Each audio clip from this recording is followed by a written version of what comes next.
Hi friends, this is Zareen. Welcome back to my channel from English Learners Learn Easily. आज के इस video में हम बात करने जा रहे हैं द डार्कलिंग थ्रश, जो कि हमारे थॉमस हार्डी ब्रिटिश पोएट या आप कह सकते हैं ब्रिटिश राइटर, ये दोनों ही रह चुके हैं बेसिकली। आप इनके बारे में जानेंगे और इस वीडियो में आपको पूरी तरीके से डार्कलिंग थ्रश के बारे में बता दिया जाएगा कि ये क्या है, इसके डार्कलिंग थॉमस हार्डी ने क्या क्या इम्पोर्टेंट चीज़ें दी हैं हमें, प्लस उसके साथ ही आपको समरी भी दी जाएगी, समरी एक्सप्लेन की जाएगी और वो भी स्टैंजा वाइज। तो इस वीडियो को पूरा अंत तक देखते रहें, लास्ट मोमेंट तक देखते रहें, क्योंकि ये बहुत ही आप लोगों के लिए यूज़फुल होने वाली है, स्पेशली आईएससी प्रिपरेशन के लिए। और अगर वीडियो पसंद आए तो लाइक, शेयर और सब्सक्राइब का बटन प्रेस करना ना भूलें। ये हमारे लिए बहुत ही ज़रूरी है ताकि आपको आपके लिए वीडियो में बनाऊं, आप लोगों को एक नोटिफिकेशन मिल जाए, जिसके वजह से आप अपने प्रिपरेशन करने में और भी आसानी हो। तो फिर चलिए देर किस बात की, अब वीडियो शुरू करते हैं। The darkling thrush, written by Thomas Hardy. किसी भी पोएम या शॉर्ट स्टोरी, आप कोई भी चीज़ को पढ़ाई कर रहे हैं, उसके बारे में आपको पूरी तरीके से जानकारी होना बहुत ज़रूरी है। जैसे कि द डार्कलिंग थ्रश, ये हमारे थॉमस हार्डी ने लिखा है। अब उन्होंने ये क्यों लिखा, किस बेसिस पे लिखा, वो कहाँ से आए हैं, वो कहाँ रहते थे, ठीक है, उनके बारे में आपको पूरी जानकारी होनी चाहिए।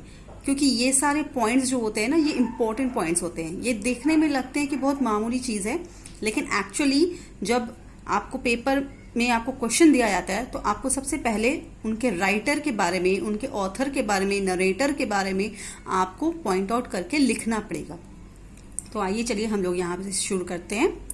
Thomas Hardy, well known as a British writer. Hardy was born on 2 June 1840 from Dorset, England. इनका जन्म बेसिकली ब्रिटिश राइटर, ये एक पहले से ही ब्रिटिश राइटर रह चुके हैं, क्योंकि ये ब्रिटेन में इनका जन्म हुआ है और ये एक राइटर है, इसलिए इनको ब्रिटिश राइटर कहा जा रहा है। ना Hardy was born on 2 June 1840। बिल्कुल भी मैं पैदा नहीं हुई थी उस टाइम पे। Okay, jokes apart. Hardy was born on 2 June 1840 in Dorset, England. England में एक जगह है डॉर्सेट, और ये उनका जन्म वहीं पे हुआ है। Hardy was the eldest of the 4 children of Thomas Hardy, a stonemason and jobbing builder. Hardy grew up in an isolated cottage on the edge of open heathland in Dorset, England, the same country in which he died. मतलब at the end जब उनकी death होने वाली थी, वो अपने birth place पे ही जा पहुंचे थे। He reached to his birthplace, and he is also best known for his novels, all of which were published in the mid to late 19th century. His last novels, Tess of the Urbervilles and Jude the Obscure, are generally considered his finest works. इनके 2 बड़े novel का नाम मैं ले चुकी हूँ, यहाँ पे डिफरेंट कलर से लिखा है। इसको सही स्पेलिंग से, करेक्ट स्पेलिंग से आप लोग नोट डाउन करेंगे, क्योंकि ये जो चीज़ें होती हैं, ये इंपॉर्टेंट वर्क्स जो होता है, ये बहुत ज़रूरी होती है। आप लोग सही से नोट डाउन कर लें। And these are generally considered his finest works. These works challenge societal morals with their sympathetic portrayals of the hardships of working class people. Working class people आप जानते ही होंगे। वर्किंग क्लास पीपल जो लोग काम करते हैं, जो थोड़े छोटे ओहदे पे होते हैं। बेसिकली ओहदा तो किसी का छोटा होता नहीं है, लेकिन जो बहुत मेहनत करते हैं, मेहनत करके काम जो करते हैं। एक होता है बैठ करके काम करना, जो बहुत ही आसानी से पैसा कमा लेता है, वो भी एक अलग मेहनत है। लेकिन जो हार्ड वर्क करके करते हैं, उसको बोलते हैं working class people. Okay, these works challenge societal morals with the sympathetic portrayals of the hardship of working class people. तो हमारे जो थॉमस हार्डी हैं, जो इसके इस पोएम के जो डार्कलिंग थ्रश के जो राइटर हैं थॉमस हार्डी, ये बहुत ज़्यादा सिंपथाइज हो जाते थे हमारे वर्किंग क्लास पीपल के लिए। Now next come to this page. This is a few important notable works. You please, students, please note down these works. These are very important works.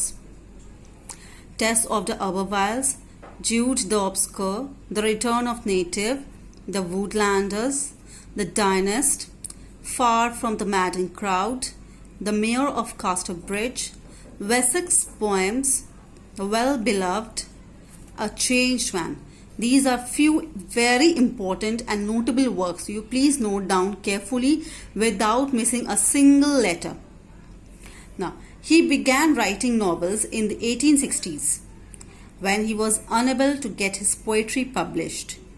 He began मतलब वो 1860 के दौरान उन्होंने बहुत सारे novels लिखे, but he was somehow unwilling or he was somehow unable to publish them. Most of his poetry was published after 1898.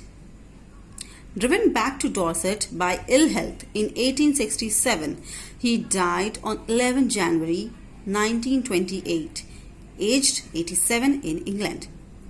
जैसे कि मैंने आपको यहाँ पे इस पेज में पहले ही से बताया कि वो वापस से अपने बर्थ प्लेस में जा पहुंचे थे और वहीं पे उनकी डेथ हुई. यहाँ पे पैदा हुए थे. He born on Dorset, England in 1840, 2nd June, and he died on 11 June 1928 at the age of 87 in England, which is the same place.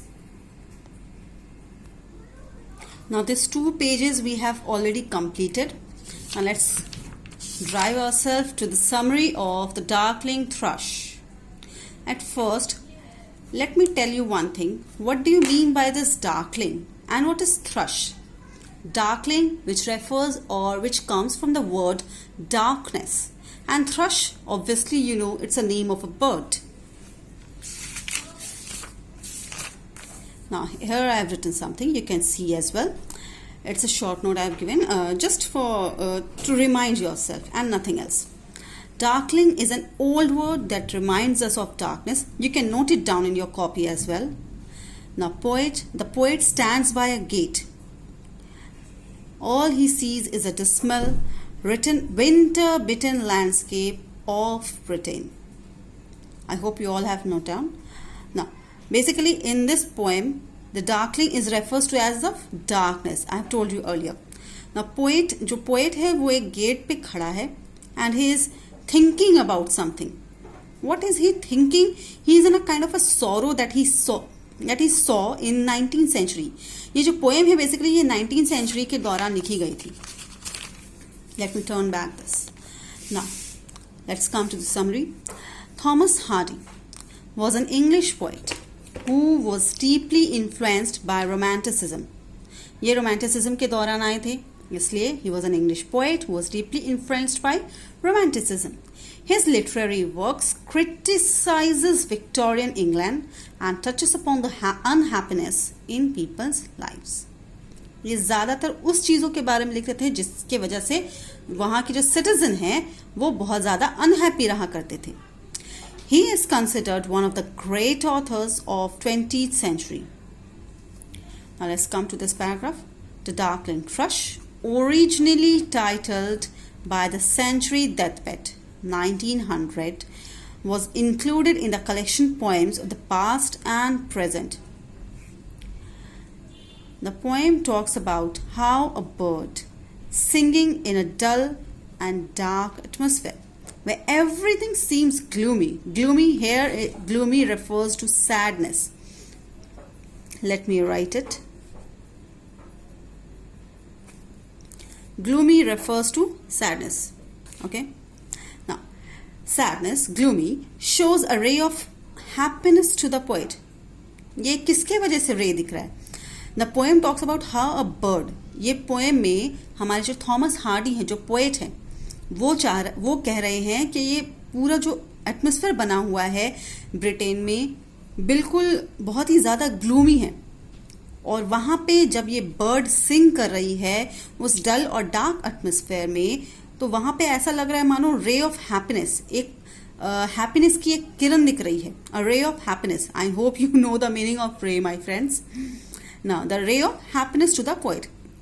The poet, however, is unaware of the cause of joy, which is also called the singing of a bird, when the atmosphere is all gloomy. The poet is saying that he is unaware. वो बिल्कुल भी नहीं समझ पा रहा है कि जो bird है, thrush, यहाँ पे जो bird बैठी हुई है उस पेड़ के ऊपर, वो क्यों इतना ज़्यादा जॉय है, वो क्या करना चाह रही है। हो सकता है वो 20th सेंचुरी के आने की खुशी में वो इतना जॉय है, इतनी खुशी मना रही है, वो सिंग कर रही है और सिंगिंग के थ्रू हम लोगों को इंडिकेट कर रही है कि वो बहुत ज़्यादा खुश है और हमें भी खुशियाँ मनानी चाहिए कि 19th सेंचुरी अब ख़त्म होने वाला है, क्योंकि 19th सेंचुरी के दौरान हमें इंडस्ट्रियल रिवॉल्यूशन झेलना पड़ा था। नाउ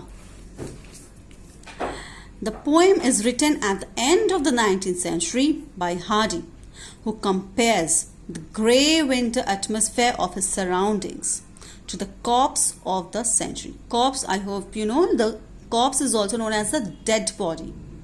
Now, उस दौरान इतनी मौतें हो रही थी, इतना पोल्यूशन हो रहा था इंडस्ट्रियल रिवॉल्यूशन की वजह से at the time of 19th century के हार्डी के ज़बान से यही सारे अल्फाज निकल रहे थे। He was comparing that atmosphere, the grey winter atmosphere of his surrounding, to the corpse of the century. It's like the century is dead. ऐसा लग रहा था मानो कि सब कुछ खत्म हो चुका है, वो पूरा का पूरा सेंचुरी जो है वो खत्म हो चुकी है। However, then each ending signifies a new beginning. हर एक एंडिंग मानो ऐसा लग रहा था कि अब कुछ नया होगा, अब कुछ नया देखने को मिलेगा, शायद कुछ अच्छा हो जाए। And we know that 20th century is there, and perhaps the singing of thrush signifies this new beginning.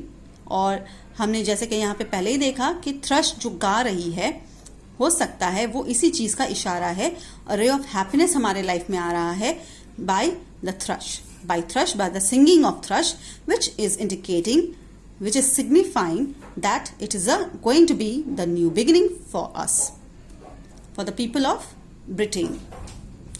Hardy wasn't the fan of modernity. In the 19th century, which is about to end, people lost faith in religion and industrial revolution. And industrial revolution made people automatons.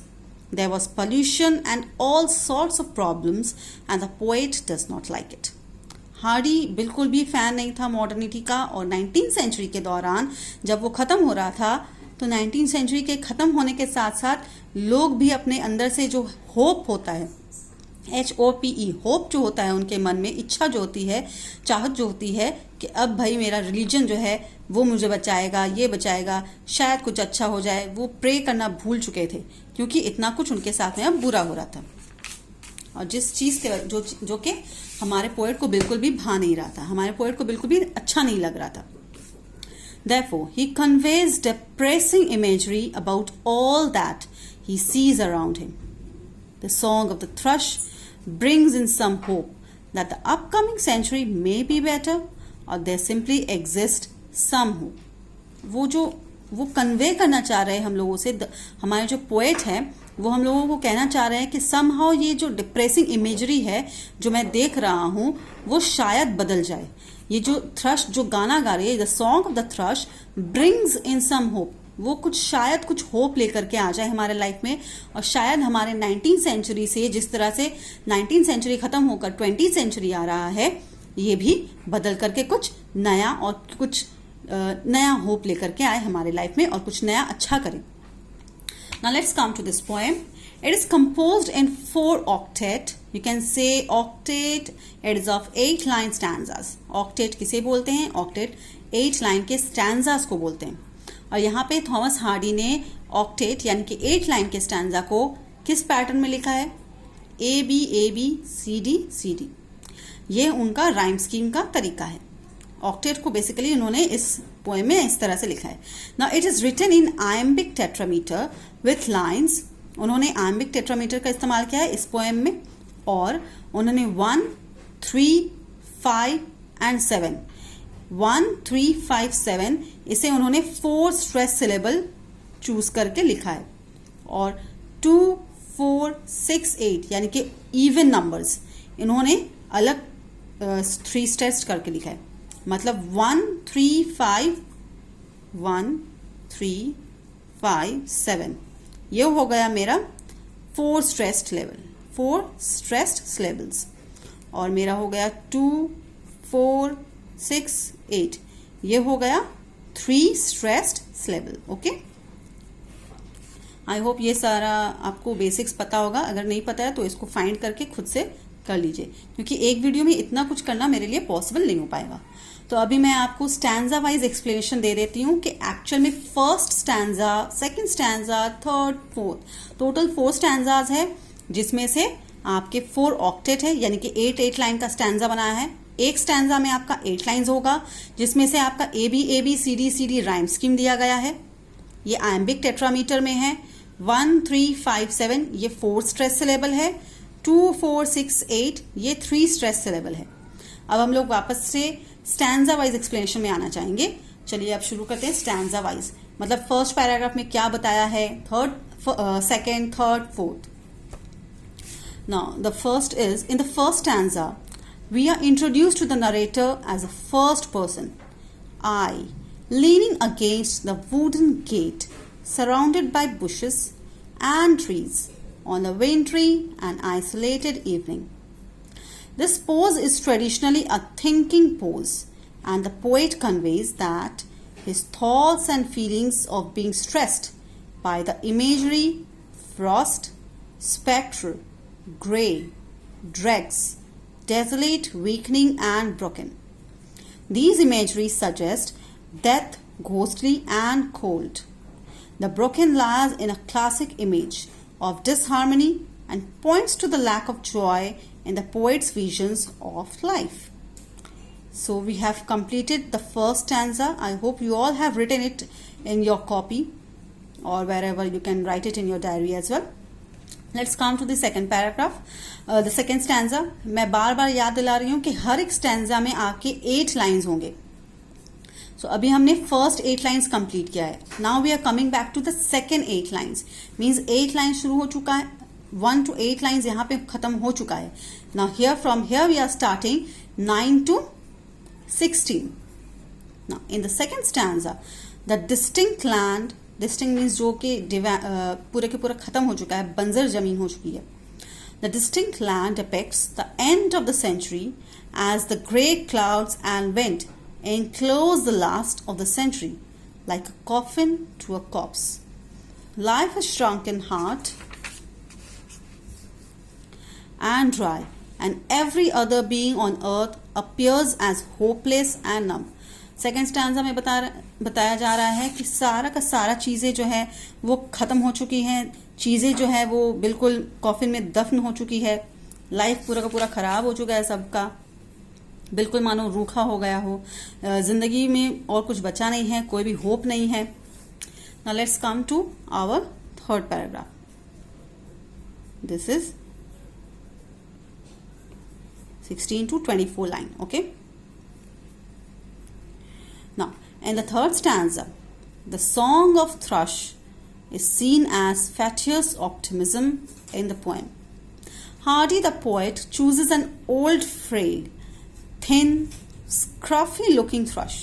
Hardy जो है वो जो poet है हमारे Thomas Hardy, उन्होंने एक old, बूढ़ा, frail, बहुत ही रूखा टाइप का एक स्क्रफी लुकिंग थ्रश को चुना है. जहाँ के मिल्टन जो है वो हमारे मिल्टन ज़्यादातर नाइटिंगेल को चुनते हैं एज अ बर्ड के तौर पे देखा जाए, बट यहाँ पे थॉमस हार्डी जो है वो थ्रश को इसलिए चुना गया है क्योंकि वो बहुत ज़्यादा स्क्रफी दिखता है और वो बूढ़ा है. बिल्कुल उस इंडस्ट्रियल रिवोल्यूशन ने पूरा जितना खराबी किया है, तबाही मचाया है, वो उस चीज़ को दर्शाने की कोशिश कर रहे हैं by having these words, by showing us these words. Old, frail, thin, scruffy-looking thrush, not the nightingale of Miltonic and romantic tradition. The thrush represents the optimism and the hope for the future. Hope for the future. Thrush जो है वो एक तरह का optimism show कर रहा है और हम लोगों को एक फ्यूचर दिखाने का कोशिश कर रहा है कि 20th सेंचुरी में शायद कुछ आप लोगों के लिए अच्छा हो सकता है. But it is equally ironic since it is an aged thrush that is weak and frail. Now let's come back to this in the final stanza, which is from the line of 25 to 32. Here I have changed the linings by mistake. ये आपका lining जो है वो 17 से 24 तक है. This is from 1 to 8. This is from 9 to 16. and this is written as from 17 to 24, and the last one is from 25 to 34 lines. Now in the final stanza it is suggested that the idea of religious faith is conveyed through the thrush caroling, reminiscent of Christian's carol and the blessed hope, hope being one of the three great Christian virtues. That is, the number one is faith, the second is hope, and the last one is charity and love. मतलब Christians लोगों के जैसे कि reminiscent में कैरोलिंग में कहा जाता है, एक उन लोगों का होता है 3 ग्रेट वर्च्यूज. एक होता है फेथ, दूसरा वो माना जाता है होप, और तीसरा माना जाता है चैरिटी. तो हो सकता है 20th सेंचुरी जो कि ला रहा है वो इन तीनों को वापस हम लोगों को कर दे, क्योंकि लोग जो है इंडस्ट्रियल रिवोल्यूशन में इतना पोल्यूशन हुआ है, इतने लोगों की मौतें हुई हैं. तो हो सकता है वो सारे के सारे ही जो वहाँ पे रहने वाले सिटीजन हैं वो सारे लोग फेथ जो है वो भूल चुके हैं, उनका ट्रस्ट जो है वो टूट चुका है, वो रिलीजन से बहुत दूर हो चुके हैं. तो हो सकता है वो वापस 20th सेंचुरी में वापस बैक आ जाए. सो 3 Christian virtues, faith, hope and charity, love. Here we have given. Now few more points to write. The poem Darkling Thrush is a contradiction because it seems as if the thrush would be a hopeless and gloomy one due to the word darkling. ऐसा first time अगर हम लोग देखेंगे that darkling thrust, तो किसी को भी यही लगेगा कि थ्रश जो है वो डार्कलिंग है, क्योंकि डार्कलिंग का मतलब होता है डार्कनेस. तो हो सकता है थ्रश जो है वो डार्कनेस है, लेकिन ऐसा बिल्कुल भी नहीं है फ्रेंड्स, ऐसा बिल्कुल भी नहीं है. ये एक कॉन्ट्रडिक्शन के तौर पे शो किया जा रहा है. जो पोएम है आपका ये कॉन्ट्रडिक्शन के तौर पे शो कर रहा है. और फर्स्ट लुक में आपको देखने को लगेगा, आपको समझ में आएगा अरे भाई थ्रश जो है वो डार्कलिंग है, लेकिन ऐसा बिल्कुल भी नहीं है, बिकॉज वो होपलेस नहीं है. अगर वो होपलेस होता तो वो 20th सेंचुरी में खुशी में 20th सेंचुरी की खुशी में वो सिंग नहीं कर रहा होता. Now but in reality it is the speaker who is the hopeless and gloomy. Gloomy मैं बार बार बोल रही हूँ, ग्लूमी का मतलब सैडनेस होता है, hopeless and gloomy, while the thrush is cheerful and hopeful. This is the exact meaning of the Darkling Thrush, the poem. कि जो स्पीकर है, जो हमारा नरेटर है, जो पोएट हमें बताना चाह रहे हैं कि मैं 19th सेंचुरी देख चुका हूँ, अब 19th सेंचुरी का आखिरी वक्त है और 20th सेंचुरी आने वाला है. तो मैंने इतना कुछ देख लिया है कि अब मुझे मैं सब कुछ समझ गया हूँ कि लोग कितना भूल चुके हैं, लोग फेथ से बहुत ज़्यादा दूर जा चुके हैं 19th सेंचुरी में. लेकिन अब 20th सेंचुरी आ रहा है तो पोएट का जो मूड है वहाँ पे बहुत ज़्यादा डल हो चुका है. एक्चुअल में पोएट ही है जो कि डल और डार्क है. डल इन अ सेंस क्योंकि उसका एटमॉस्फेयर जो है, कोई भी बाहर नहीं है, बर्फ़ के मौसम है, विंटर सीजन चल रहा है, ब्रिटेन है, पूरी जगह बर्फ़ फैली हुई है लैंडस्केप में, लेकिन वो अकेला उस गेट को खोल रहा है और उसके आसपास कोई इंसान नहीं चल रहा है. तो वो अपने आप को बहुत अकेला महसूस कर रहा होता है. इसी कारण वो डार्कलिंग वर्ड यूज कर रहा है. और थ्रश वो इसलिए यूज कर रहे हैं poet Thomas Hardy, because thrust जो है 20th सेंचुरी की खुशी में, उसकी खुशी के आने में वो चेयरफुल और होपफुल शो कर रहा है. अब वो ऑब्वियसली वो तो हंस के तो नहीं शो कर सकता है, तो ऑब्वियस सी बात है कि वो सिंग करके शो कर रहा है.